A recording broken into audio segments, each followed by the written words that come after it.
panorama actual de la ciberresiliencia en la región y también, así como las mejores prácticas para esquemas ciberresilientes de protección, a cargo del señor Carlos Acuña, de Technology Sales Manager CCA Veritas, cuenta con amplias fortalezas y también con 20 años de experiencia en áreas de tecnología de la información. Se ha enfocado en preventa, en la arquitectura de soluciones, consultoría, diseño de soluciones y administración e implementación de infraestructura de TI, entre otros. También ha trabajado y liderado equipos de proyectos varios en múltiples países en la región de Latinoamérica. Ha involucrado tecnologías con protección de datos, sistemas de almacenamiento, nube pública y privada, así también como los sistemas operativos y aplicaciones complejas de grandes conjuntos de datos. Además, posee sólidas habilidades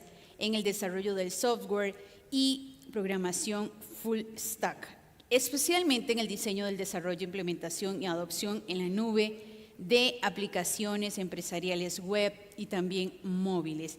Ha estado utilizando tecnologías tradicionales y emergentes y actualmente lidera la estrategia tecnológica del grupo y tiene a cargo los equipos de innovación, ciberseguridad, analítica, consultoría, ciudades inteligentes e infraestructura. Así que vamos a darle el fuerte aplauso al señor Carlos Acuña. Muchísimas gracias por acompañarnos. Muchas gracias. Bueno, muy buenas tardes. ¿Ya me escuchan ahí todos bien? Excelente. Bueno, muy buenas tardes. Yo espero que ya todos tengan su tinto. Después de la comida da mucho sueño y mi voz es da bastante sueño, entonces su tintico para que estemos despiertos. No, mentira, mi tono de voz es bastante alto, entonces nada, la idea de esta charla es que conozcan un panorama de lo que es las amenazas, el ransomware y todos los temas de exposiciones a las que las compañías tienen que enfrentar en la actualidad. Entonces, entrando en materia, la idea de esta primera parte es primero presentarles el panorama actual. ¿Qué es lo que estamos viendo en la región? ¿Qué es lo que estamos viendo en el mundo en relación a las amenazas de ransomware? Lo que hicimos fue analizar diferentes fuentes de información, diferentes de fabricantes, empresas de tecnologías de ciberseguridad y realizamos un compendio de esas estadísticas más relevantes que están. Una primera nota aclaratoria es que muchas de esas estadísticas pueden cambiar de un observador a otro, pero encontramos unos patrones que son bastante comunes en la mayoría de estos análisis, ¿vale? Entonces, la primera estadística que vamos a mostrarles es la estadística más preocupante. Yo creo que ya la mayoría de ustedes han escuchado el tema de que no es si me van a atacar o no. La pregunta es cuándo me van a atacar a mí. Y esta estadística lo muestra perfectamente. El 80% de las compañías a nivel mundial ya han sufrido un ataque de ransomware, ¿sí? La pregunta del millón es, ¿estoy preparado para esos ataques? ¿Tengo mis herramientas? ¿Tengo la manera de protegerme en estos aspectos? Lo segundo es que esa tasa de ataques ha ido creciendo fuertemente en los últimos 2 y 3 años. De hecho, la pandemia aceleró ese proceso de ataques. Hay un incremento de ataques entre un 60 a un 75% en lo que va corrido del 2021 al 2023. Es una cifra bastante alarmante. ¿Y qué más encontramos? Que la mayoría de las, bueno, en realidad no, menos del 30% de las compañías han pagado por el ransomware. Eso es bueno. Digamos que las compañías no han tenido que entregar los recursos para favorecer el ransomware y lastimosamente el 77% de las que han pagado esas recompensas las han hecho a partir de seguros. Ya hay seguros especializados en ciberresiliencia. ¿Y qué es lo que pasa con todos los seguros? En la medida que uno comienza a usarlos, esos seguros se van incrementando y obviamente el acceso a esos seguros cada vez es más complejo. Entonces, adicional a que hay más amenazas, cada vez acceder a un aseguramiento a nivel económico va a ser más difícil. A veces la mejor inversión que podemos hacer no es en seguro, sino en fortalecer mi tecnología, que es lo que vamos a tratar de evaluar. Se pagaron alrededor de $258,000 por año en promedio por cada ataque por las compañías. O sea, no es una cifra irrelevante, una cifra importante de lo que pagan en promedio las compañías a las aseguradoras.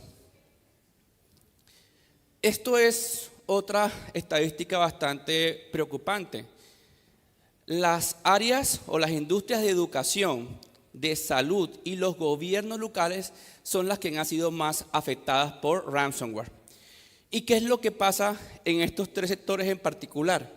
Que generalmente lo que uno encuentra tanto en educación, salud y gobiernos locales, por gobiernos locales me refiero a superintendencias, a ministerios de poca cobertura, me refiero a organismos de vigilancia que no son organismos centrales, sino organismos dispersos de gobiernos, alcaldías, gobernaciones como tal. En estos tres sectores, ¿qué es lo que pasa? Generalmente las inversiones en tecnologías no son lo suficientemente fuertes y tienen el pensamiento de que por ser de carácter de apoyo a la comunidad no van a ser atacadas por ransomware. Y no, lastimosamente, por ejemplo, en mi país, en Colombia, la salud es uno de los sectores que más han sido atacados. Y uno dice, ¿por qué atacan un sector del cual dependen muchas y muchas vidas? A los atacantes les da igual, ¿vale? Pero ¿por qué nuevamente? Las empresas de salud generalmente no invierten mucho en tecnología, o al menos eso se ve en algunos países en Latinoamérica, y obviamente quedan más expuestas. Así que esta estadística habla también del nivel de inversión en estas verticales. La mayoría de ataques en el mundo, obviamente, ocurren en las grandes potencias, Estados Unidos, Inglaterra y en particular en estos tiempos por los conflictos entre Rusia y Ucrania. Hay atacantes del lado ruso y atacantes del lado ucraniano y eso también marca una dinámica mundial, ¿vale? O sea, si por ahí ustedes escuchaban hace 10 años, pensaban que la mayoría de ataques de las próximas guerras iban a ser biológicas, ¿sí? Nucleares, pero ahorita nos encontramos que los siguientes tipos de guerras van a ser digitales. Los gobiernos manejan cada vez más y más información, o sea que el ciberespionaje va a ser cada vez más atractivo y de hecho entre Rusia y Ucrania ha sido una modalidad, ¿sí? De encontrar esos riesgos tecnológicos en los gobiernos y atacarlos. Pero si nosotros nos vamos al panorama local, en América Latina ha habido un 60% del incremento de los ataques, ¿vale? Cada vez esto es una dinámica de orden global. Argentina, México, Colombia y Brasil son los que tienen más incrementos significativos. Por ejemplo, acá este es un mapa de calor de los países que más están siendo atacados. Se dan cuenta que aquí en Latinoamérica tenemos Argentina como tal y eso es algo, no sé si es algo bueno o malo, quiere decir que son economías que están mejorando, pero definitivamente hay un foco y hay cierto atractivo en Latinoamérica. Por ejemplo, si nos vamos acá por debajo del río Bravo, encontramos con México, Brasil, Argentina nuevamente y Colombia como los países más atacados, ¿vale? Por ahí no se ve muy bien, pero Costa Rica, si se dan cuenta, está en un colorcito un poquito más alto en todo Centroamérica, después de México obviamente. Entonces, por ahí cada vez somos más y más vulnerables como latinoamericanos hacia esos efectos, no somos inmunes, ¿vale? Y aquí es la misma estadística como tal, si se dan cuenta, Chile, Perú y Costa Rica están como más o menos con los mismos niveles de amenazas. Lastimosamente, repito, ha habido un 60% de incrementos año a año de estas amenazas, razón por la cual debemos cada vez estar más preparados. Bueno, aquí me pasé un poquito. 45% de esos ataques han logrado entrar o afectar los ambientes productivos, ¿vale? Y eso es una estadística, como su número es 50-50. Es bueno porque el hecho de que el atacante esté, o lo que demuestra esta estadística, el hecho de que el atacante esté dentro de tus sistemas no es garantía de que te logren afectar tus ambientes productivos. De hecho, es como un 50% de probabilidad que lleguen. Y eso nos dice que es importante, si nosotros detectamos esa amenaza a tiempo, es probable que podamos controlar el daño, ¿vale? Pero el 45% de los ambientes productivos los ataques han sido exitosos sobre ambientes productivos, o sea que eso nos da cierto de margen. La estadística sería preocupante si de ese 80% de los ataques, el 90% fuese sobre ambientes productivos, pero en este momento es un 45%. Y eso, repito, es bueno y es malo porque estamos en una etapa en que podemos hacer muchas cosas, inclusive si el ataque o si la amenaza está dentro de nuestros sistemas. Y acá, y es de lo que trabajamos nosotros como Veritas Technologies, somos una empresa especialista en todo lo que es protección de la información y nos encontramos inclusive contrastados con bases de datos o con información de otros proveedores de protección de la información, que el 75% de los ataques han sido hacia los repositorios de respaldos. Y en el 39% de esos ataques, los repositorios de respaldos han quedado inusables. ¿Qué quiere decir? Generalmente, cuando hay un ataque y me roban mi información, me secuestran mi información, ¿cuál es mi punto, mi seguro real? Son los respaldos, ¿no? Son mis backups. Pero los atacantes conscientes de esos ya están atacando y fíjense que el 40% de los repositorios de respaldos han sido vulnerados. O sea que las compañías, y yo creo que ese número está muy de la mano con las compañías que han pagado por el ransomware, ¿no? Porque al no tener un respaldo, al no tener datos, ¿qué me queda a mí? Tirar la moneda para ver si con la llave de encripción y pagando voy a poder recuperar. Lastimosamente las estadísticas no están claras acá porque muchas de las compañías no van a revelar esa información por, obviamente, cuestiones reputacionales, pero lo que se estima es que eso es un 50 o un 40% de probabilidad que después de pagar efectivamente puedas recuperarte, ¿vale? Entonces esto es bastante importante y marca una tendencia que ahora el respaldo es un vector de ataques a mi infraestructura.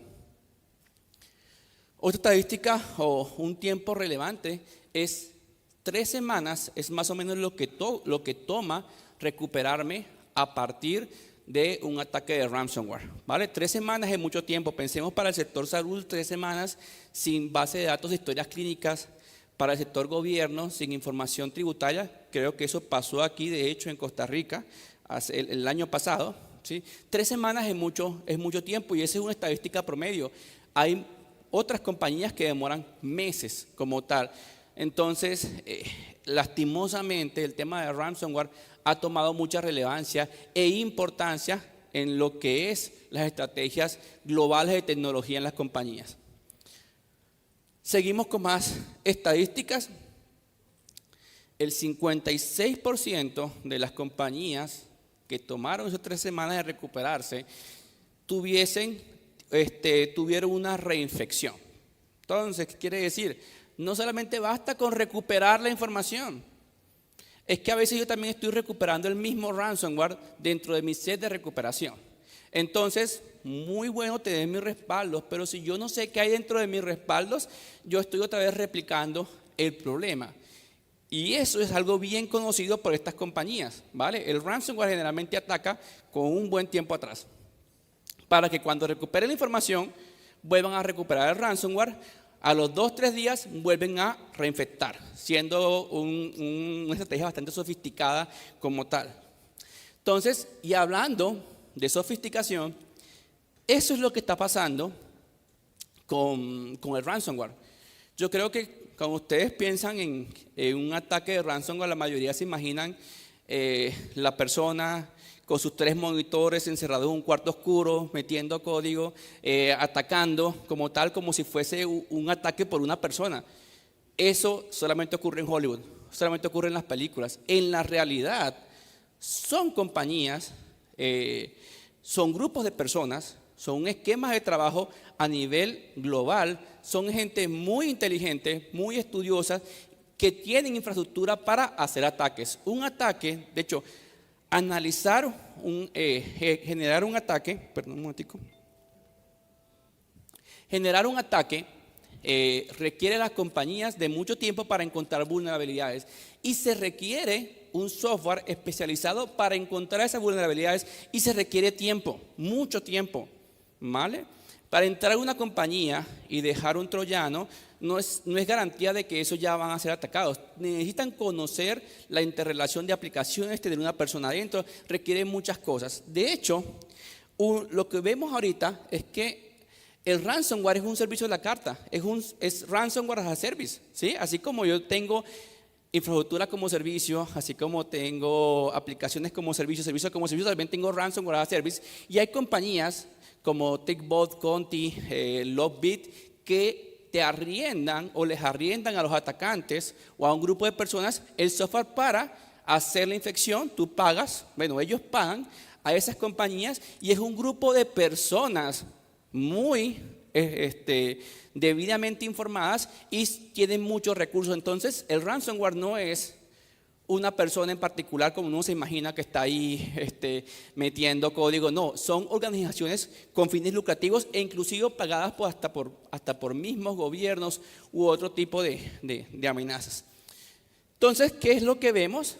Hay muchos tipos de amenazas y estas estadísticas van a cambiar por la empresa que los realiza, pero encontramos que en general Conti, Lockbit, Conti, que es un grupo, o sea, es una serie de ataques, pero también es un grupo, y Lockbit son como los que más resuenan en el mercado a nivel de ataques como tal.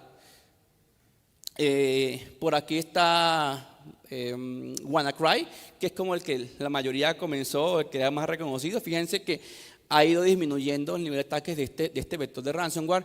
Y nuevamente el grupo Conti, el grupo Lockbit son como los que más están ganando. Lo importante de esto es que estos no es un grupo en particular, son, por decirlo así, son compañías, son organizaciones de ransomware, ¿vale? No estamos hablando de 2 o 3 personas, estamos hablando de una organización bien fundamentada.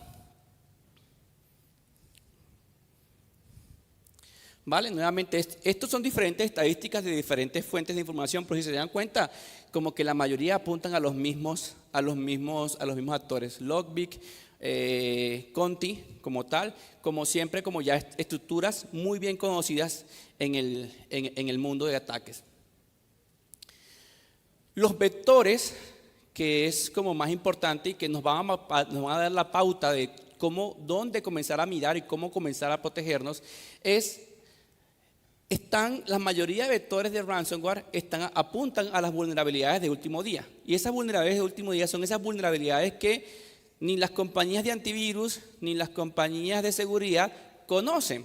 Entonces, les decía, estos son grupos de trabajo. Hay personas o hay equipos de divisiones de trabajo que están todo el tiempo analizando vulnerabilidades mucho antes que las compañías, mucho antes de que los mismos fabricantes se den cuenta de que existe la vulnerabilidad. Entonces, esa ha sido la mayor fuente de amenazas en la actualidad, ¿vale? Ellos se dan cuenta del ransomware, lo dispersan mucho antes y de manera silenciosa de que las compañías que ya conocemos de antivirus, McAfee, Lockbit, Microsoft, se den cuenta como tal. Y la mayoría de ataques vienen de aquí, de vulnerabilidades de 0 día. Sistemas no actualizados, ¿sí? Generalmente todo el tiempo nos dicen hay que actualizar, pero a veces las compañías no le colocan la importancia o no tienen la relevancia que merece ese punto. Pero acá es uno de los mayores vectores de amenazas. El no tener mis sistemas actualizados, por ahí generalmente ingresan a atacar mis ambientes. Email phishing, o sea, todo lo que es, y generalmente el hacking social es el más efectivo que hay. Ingresan a las compañías desde el correo de las personas de recursos humanos, de la persona que maneja la nómina, de personas que uno creería que no tiene acceso a los ambientes productivos. Por ahí entra la amenaza. Repito, esto no es que llegue esa amenaza y al siguiente día no. Esto requiere software, esto requiere habilidades muy complejas, ¿vale? Eso no es que yo desde un celular voy a atacarles como ocurre en las películas de Hollywood. No, esto es mucho más organizado, pero Por ahí se va ingresando en el phishing como tal, el social hacking y algo que es muy nuevo, que es el IoT. Todo lo que es estos microdispositivos, ¿sí? La luz inteligente, los sensores de fuego y estos microdispositivos que tienen unos chips muy pequeños basados digamos que el nivel de seguridad ahí, como son dispositivos muy pequeños y de bajo costo, no hay mucho nivel de seguridad ahí. Pero fíjense que por ahí también ha logrado llegar el malware, ¿vale? Ese dispositivo chiquitico tiene contacto con mi red Wi-Fi, por ahí explotando una vulnerabilidad de mi router o de mi equipo de red, por ahí va colocando la amenaza y por ahí puede llegar. Pero desde un dispositivo muy chiquito, una luz pequeñita, electrónica, por ahí se puede meter. Nuevamente la solución para eso, y ahorita vamos a hablar, es mantener todos esos dispositivos bien actualizados para que esas amenazas se puedan prevenir. Hay una evolución, yo por ahí lo decía a veces cuando hablo con clientes, hay una evolución entre el ransomware y la manera de prevenirlo. Esto es como el burro que va detrás de la zanahoria. A medida como avanza la zanahoria, también avanza el burro y en algún momento va a llegar a morderla. Hay una evolución, todo el tiempo es una carrera contra el tiempo, es un corre que corre. Y hay muchos, con el nivel de inversión que hay y con el nivel de amenazas, ha ido evolucionando. Por ejemplo, las compañías han evolucionado mucho en lo que es el criptohacking. Antes, y lo común era atacar grandes compañías, atacar los grandes bancos. Ahora no, ahora están atacando desde pequeños. Cogen tu celular, cogen tu dispositivo y ahí comienzan a meter software de minado de monedas digitales, ¿vale? Eso es el cryptojacking. Hay una evolución muy importante y muchas de las amenazas, también en ambientes productivos, a veces no roban información, simplemente comienzan a ganar dinero a partir de tus servidores productivos. Instalan una minería de datos, una minería de monedas digitales a partir de tus equipos. Ataques automatizados, nuevamente, repito, son organizaciones muy bien formadas y han ido haciendo que esos ataques sean orquestados. Hay herramientas de automatización, utilizan las herramientas que ustedes ya conocen, utilizan playbooks de Ansible, utilizan las herramientas de automatización de las mismas cloud para que el ataque no sea una acción personal o particular. Entonces aquí ha habido mucha evolución. También están atacando, o el foco también está migrando hacia los proveedores de servicios, hacia la cloud, hacia los proveedores de servicios SaaS. Entonces, si yo ataco o si yo vulnero a mi proveedor de servicio, obviamente mi nivel de cobertura de ataque va a ser mucho mayor. Entonces, y yo creo que ustedes ya conocen el modelo de responsabilidad compartida, ¿no? Tu compañía SaaS, Microsoft 365, Salesforce, ellos te colocan la infraestructura a punto para que eso sea eficiente, de los mejores tiempos de producción, pero la responsabilidad de los datos son de ustedes como dueños de la información y ustedes tienen que asegurarse de que esa información esté protegida. Ellos son dueños de la infraestructura, ustedes son los dueños de los datos, ¿vale? Entonces, por ahí, conscientes de que a veces las compañías no invierten, simplemente piensan de que si yo contraté un servicio SaaS, estoy protegido, en realidad que eso no es la realidad. La realidad es que hay que defenderse por vía y los cloud están siendo como los vectores de amenazas como tal, ¿vale?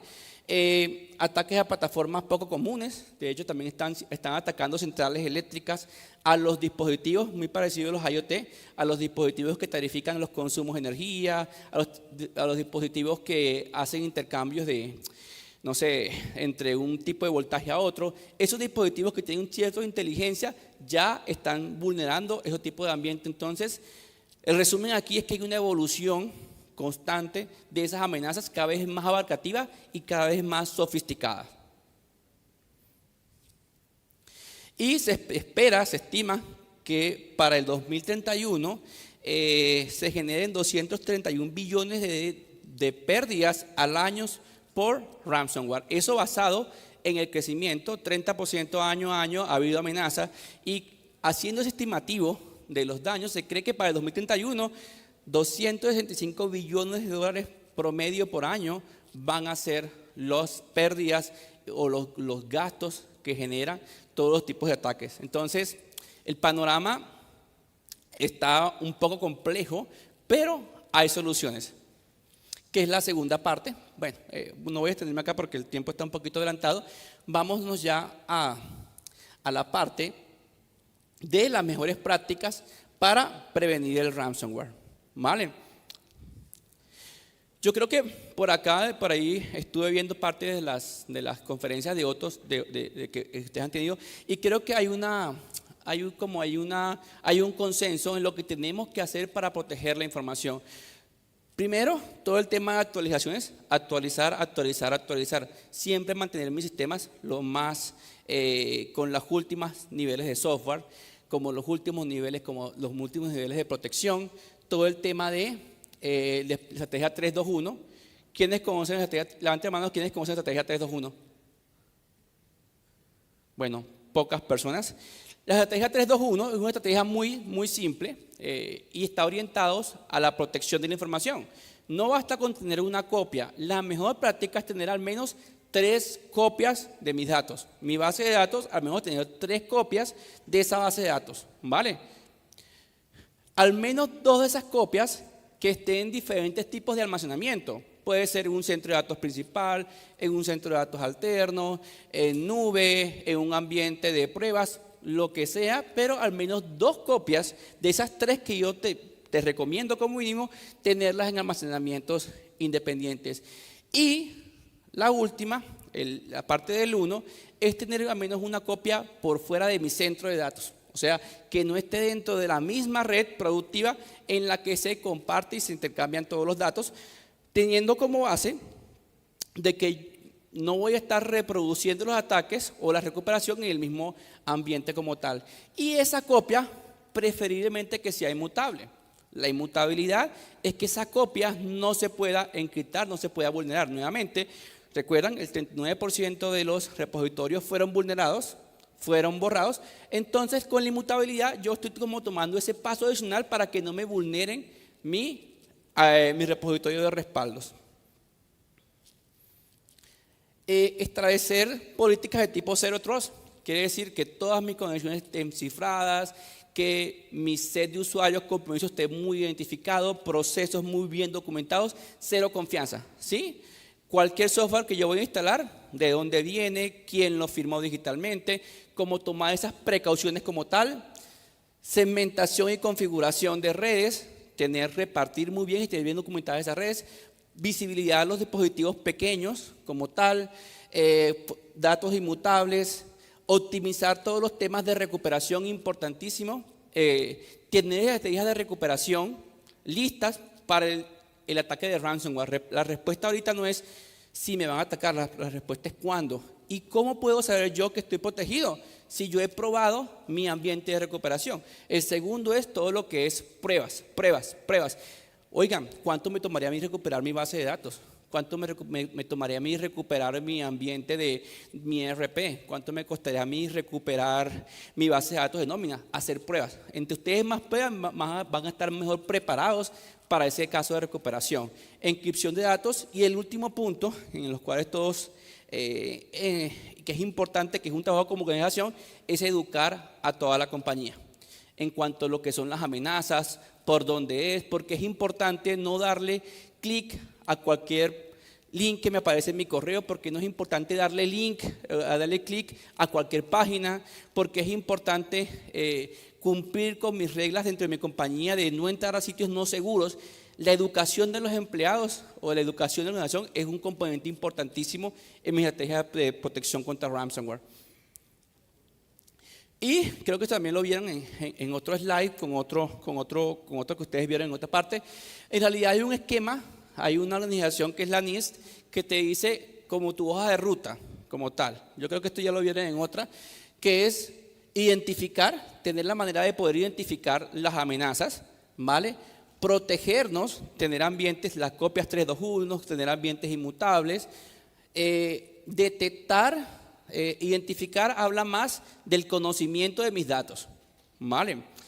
ustedes, yo creo que la mayoría de organizaciones, y más en las grandes, tienen ciertos terabytes y petabytes de información, pero no saben qué información es crítica, qué información no es crítica, qué información es redundante, qué información está duplicada. La primera parte es identificar qué es crítico y qué no es crítico, ¿vale? ¿Qué es información? Porque por ahí estamos protegiendo información que no es relevante. Es información que por ahí es información personal de los usuarios, y por ahí identificar. Luego de detectar las amenazas, responder de manera adecuada con mecanismos de recuperación y establecer un plan de recuperación. Eso es un estándar que se está veniendo manejando a nivel de todos los que son los organismos de protección de la información. Bueno, por acá, por ejemplo, es una muestra de lo que Gartner recomienda: tener ambientes o bóvedas aisladas y mutables, que es más que está muy orientado a la 3-2-1, tener 3 copias de los datos, 2 copias y al menos una copia de un ambiente aislado de recuperación. Un ambiente aislado de recuperación, para su conocimiento, es un set de servidores, infraestructura en redes independientes a las productivas para yo probar mi esquema de recuperación y asegurarme de que ese ambiente no va a ser vulnerado cuando yo recupere la información, ¿vale? Entonces, no es fácil para las compañías adaptar un ambiente aislado de recuperación, pero si tenemos la capacidad y si hay una buena conciencia de protección e inversión, es bueno comenzar ya a mirar esos temas, tener un tercer sitio o comenzar a mirar una estrategia de un ambiente aislado de recuperación, ¿vale? No es sencillo porque son presupuestos al fin y al cabo, pero sí es bueno tener como esa visión hacia dónde quiero ir. Ahora, nosotros como Veritas, que es una compañía líder en la protección de la información, en lo que es, digamos, 7 años consecutivos en el cuadrante de Gartner como líderes de protección, ¿cómo hacemos esta protección? Está muy orientado a los componentes que nosotros vimos. Nosotros lo que hacemos es proteger todas las fuentes de datos. Tenemos arquitecturas basadas en Zero Trust, equipos de fábrica que ya vienen con un esquema de encripción de datos, análisis de vulnerabilidades, niveles de acceso por usuarios bien definidos para que no ingresen esas amenazas. Implementamos ambientes inmutables como tal. Dentro del mismo software de protección, dentro del mismo software de respaldo, nosotros aprovechamos que en los respaldos hay información crítica de la compañía. Mi base de datos, mi file server, mi NAS, están en los respaldos. Nosotros tenemos algoritmos de inteligencia artificial para analizar el comportamiento día a día de los respaldos y encontrar esas anomalías en el proceso día a día del respaldo. Nosotros, si tenemos unas buenas políticas de protección, todos los días hacemos respaldos de la misma data. Aprovechando esa información, nosotros podemos analizar esos patrones de comportamiento y establecer, encontrar si hay información corrupta o hay un comportamiento anómalo dentro del modelo de respaldo. Y luego, si hay comportamientos anómalos, hacer un escaneo de malware dentro de los respaldos, no en los ambientes productivos, dentro de los respaldos para poder decir a partir de la herramienta de respaldo que hay una amenaza. Nuevamente, si alineamos esto con la estadística anterior, que solamente el 50%, 45% de los ataques llegaron a los ambientes productivos, si nosotros encontramos a partir de los respaldos esa amenaza con mucha anterioridad, les aseguro que mucho antes vamos a poder prevenir ese ataque, mucho antes de que ni siquiera ese troyano llegue a los ambientes productivos. Entonces yo puedo utilizar mi esquema de protección tanto para recuperar la información, así como también para detectar las amenazas a tiempo.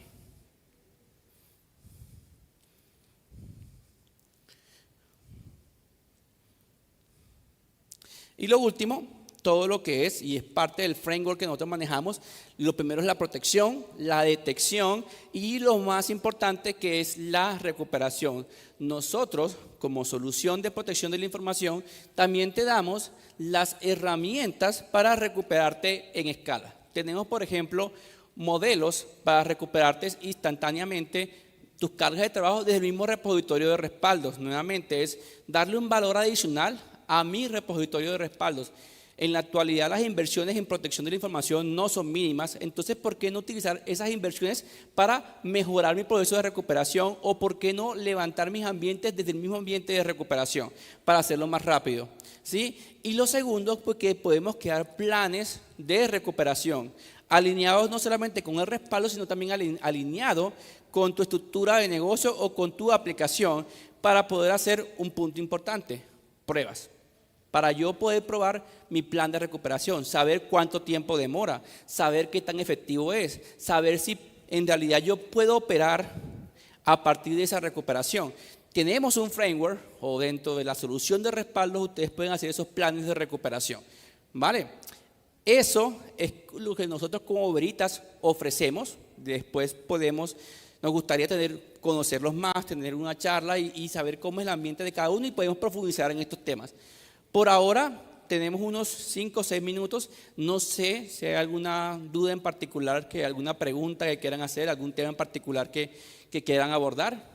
Tenemos 5 minuticos para alguna pregunta.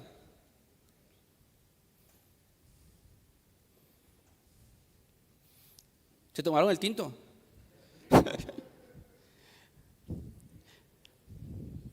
Bueno, entonces, ese es el panorama actual.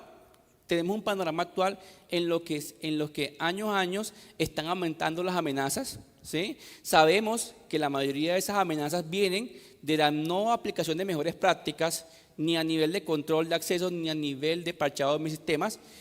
La mejor práctica para recuperarme contra el ransomware, así el panorama cada vez esté más turbio, siempre hay alternativas para recuperarme. Y esas alternativas están en establecer planes en los que yo pueda robustecer mi plan de protección, tener mecanismos para detectar las amenazas mucho antes de que éstas ocurran.